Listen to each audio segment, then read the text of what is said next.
Taniqli so'z ustasi Zokir Ochildiyevning ijtimoiy tarmoqlarda kutilmagan videosi tarqaldi. Assalomu alaykum hurmatli tomoshabin.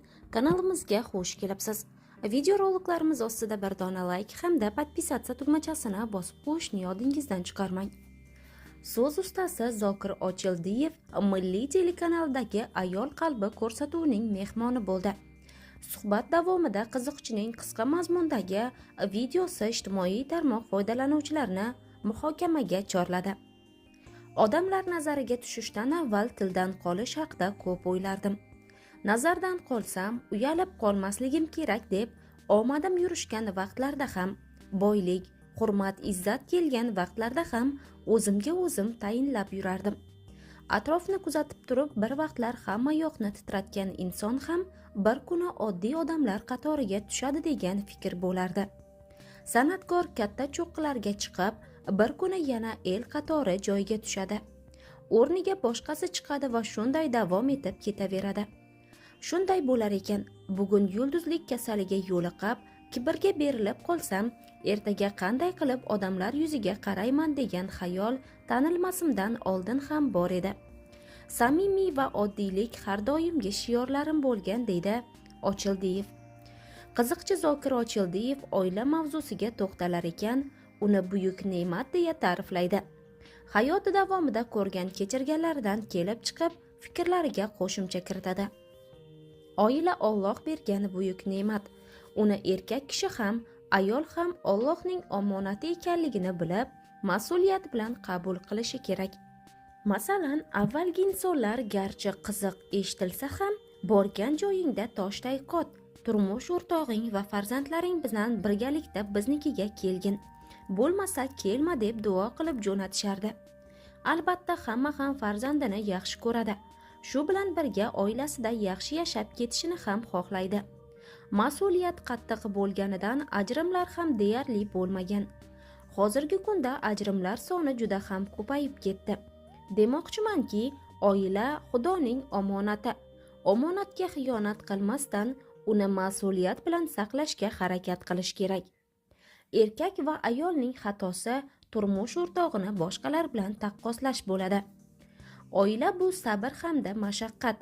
Erkakning eng katta xatosi qayerdadir ko'rib qolgan ayoli bilan o'z ayolini taqqoslashida. Ayolning ham katta xatosi qaysidir serialda ko'rib qolgan qahramonidagi xislatlarni turmush o'rtog'ida ham bo'lishini kutish va taqqoslab, kino qahramonlarining fazilatlarini erida ham qidirish bo'ladi. Turmush qurdingizmi? Juftingizni boricha qabul qilib, sabr qilib yashang. Ayolni dunyo deb qabul qilaman. Dunyoni o'zgartirib bo'lmaydi. O'zim o'zgarishim kerak. Xuddi shunday. Ayolingizni ham o'zgartira olmaysiz. Unga moslashishga harakat qilishimiz kerak. Chunki uning siyrati shunday aslida. Repertuarlarimning birida zamon tezlashgani haqida aytgan edim. Zamon hali ham o'sha. Odamlar tezlashib ketdi, shoshilishadi. Hamma narsaning tez bo'lishini xohlashadi. Misol uchun, konsertga dam olgani kelishadi, lekin shunga yarasha dam oladigan kayfiyatda kelmaydi. Tez boshlansa-yu, ko'rsak va tezroq ketsak deydi. Shifoxonaga borsa ham shunday holat bo'ladi.